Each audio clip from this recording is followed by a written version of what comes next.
Assalamualaikum warahmatullahi wabarakatuh. I am Wafiq Hidayah, registration number 17 1300 008. Video pertanyaan nomor 1 itu how to make a good test. Di sini untuk make a good test itu memerlukan pertimbangan yang tepat untuk pengujian. Ini alasan yang tepat untuk kita mengambil sebuah ujian atau tes, seperti apakah tes ini akan memantau perkembangan siswa sehingga siswa dapat menyesuaikan kecepatan kursus, apakah kuis yang sedang berlangsung akan memotivasi siswa, terus apakah tugas akhir ini menyediakan data untuk nilai akhir kuartal, dan apakah jangka menengah ini akan menantang siswa untuk menerapkan konsep yang dipelajari sejauh ini. Nah, alasan untuk memberikan tes akan membantu Anda untuk menentukan fitur seperti panjangnya tes, format tingkat detail yang diperlukan dalam jawaban, dan kerangka waktu untuk mengembalikan hasil kepada siswa. Nah, sini pertama itu pertahankan konsistensi antara tujuan untuk kursus, seperti metode pengajaran dan tes yang digunakan untuk mengukur pencapaian tujuan. Misalnya, waktu kelas memerlukan peninjauan dan penarikan kembali informasi, maka pengujian juga dapat dilakukan. Yang kedua adalah gunakan metode pengujian yang sesuai dengan tujuan pembelajaran. Nah, di sini kita juga memerlukan metode pembelajaran, di mana metode itu harus sesuai dengan tujuan pembelajaran awal kita. Dan selanjutnya yaitu bantu siswa mempersiapkan diri. Di sini kita juga harus membantu siswa-siswa itu mempersiapkan diri untuk dia menerima pembelajaran sebelum tes itu dilakukan. Nah, yang keempat, gunakan bahasa yang konsisten. Di sini adalah bahasa yang konsisten dimaksudkan itu seperti dalam menyatakan tujuan, dalam berbicara, dan dalam menulis pertanyaan tes itu bahasa yang digunakan itu jelas, tidak campur-campur, dan konsisten, terarah. Dan yang terakhir itu desain item-item tes yang memungkinkan siswa untuk menunjukkan berbagai pembelajaran. Nah, di sini harus pintar-pintar mendesain atau menggambarkan bagaimana cara yang memungkinkan untuk siswa dapat menunjukkan kemampuannya yang telah didapatkan selama pembelajaran. Untuk soal kedua adalah how to design classroom language assessment. Oke, di sini how to assessing listening, yaitu yang pertama adalah intensif listening for language component. Yang A, phonological sound, contohnya ship or ship. Dan di sini harus bisa membedakan mana yang ship untuk kapal dan ship untuk domba. Dan yang ke B adalah morphological. Di situ structure, contohnya itu miss dan miss. Yang ke C adalah paraphrase recognition. Dan poin kedua adalah responsive, listening for short stretch of language and making a similar reply. A, appropriate response seperti how old are you, dan responnya yaitu I am 20 years old.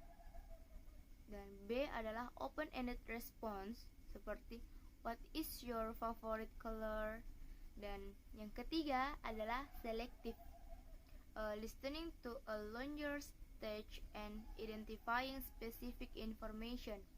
A. Listening close, dan B. Information transfer seperti picture cast, chart filling, contohnya yaitu seperti mendengarkan schedule seseorang. Dan C adalah sentence repetition. Yang keempat adalah intensive. Nah, di sini listening to a lengthy text and identifying main idea atau understanding. A yaitu dictation 50 sampai 100 kata, dan B adalah stimulus respon.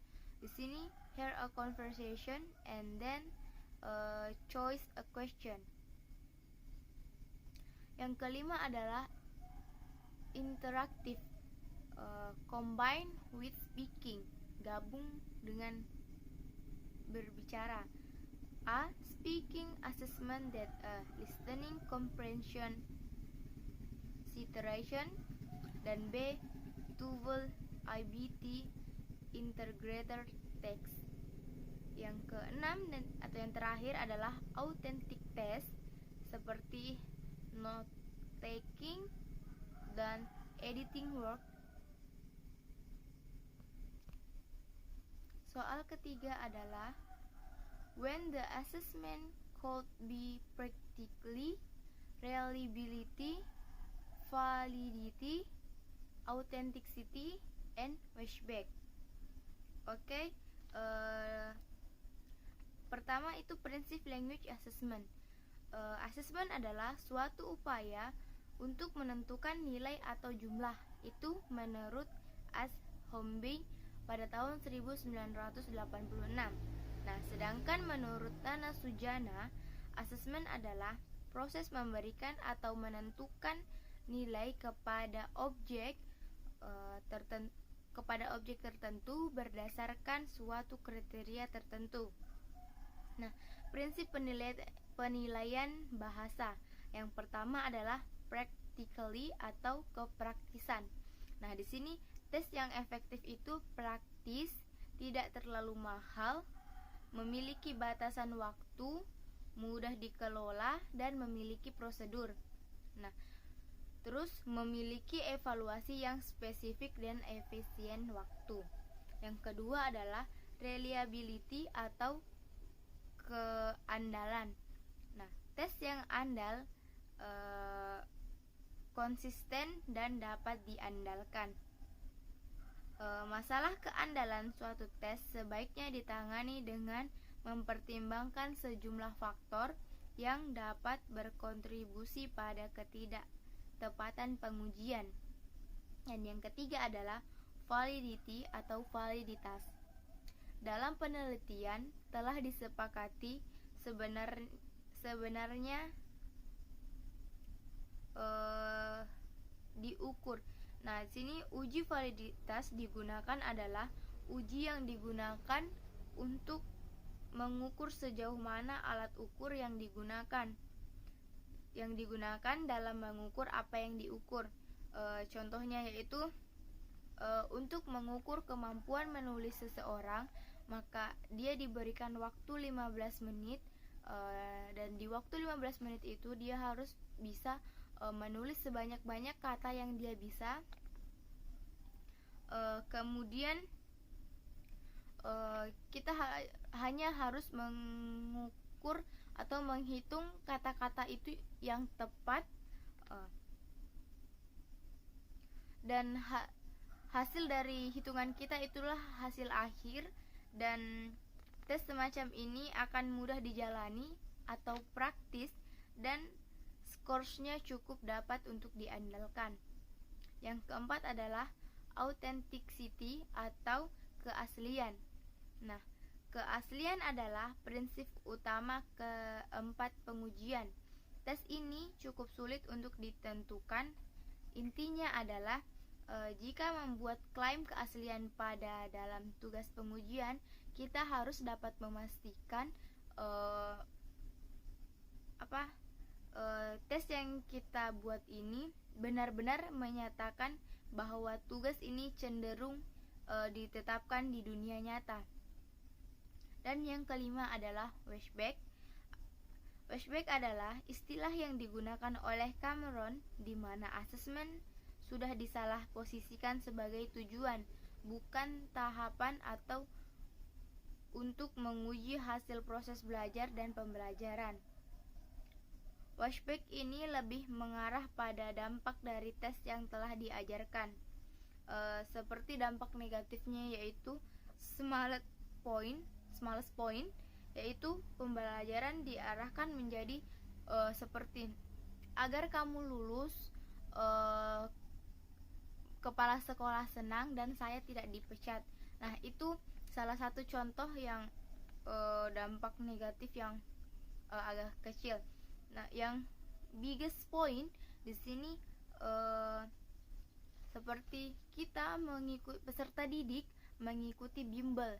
Nah, jaminannya adalah dia lulus atau uang kembali. Jika dia tidak lulus, itu uangnya kembali.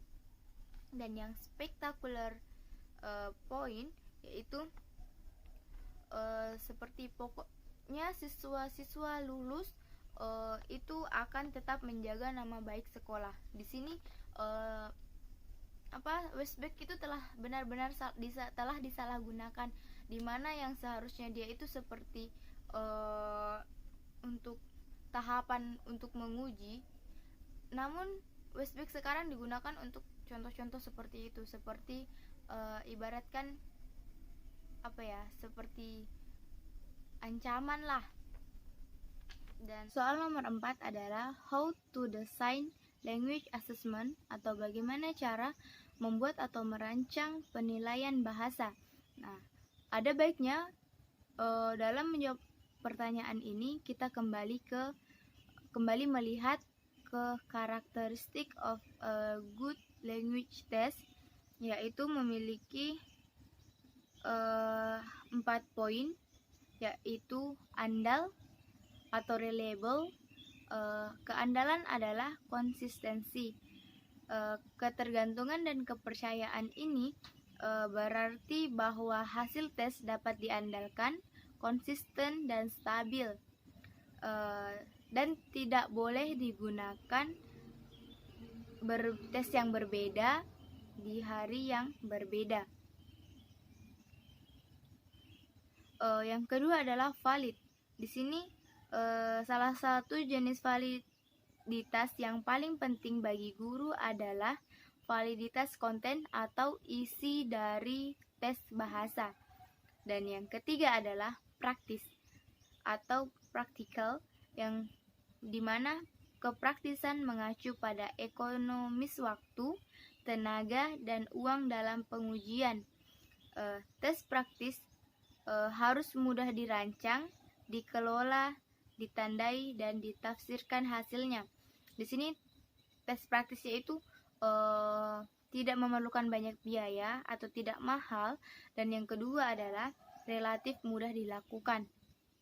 Dan yang terakhir, keempat adalah autentik atau tes bahasa dikatakan autentik ketika mencerminkan setepat mungkin konten dan keterampilan yang diuji. Nah, selanjutnya yaitu langkah-langkah untuk merancang atau membuat penilaian bahasa. Yang pertama adalah purpose atau mengetahui tujuan dari design language assessment. Yang kedua adalah objektif. Di sini objektif adalah pada penilaian seorang pemeriksa memberi nilai yang objektif.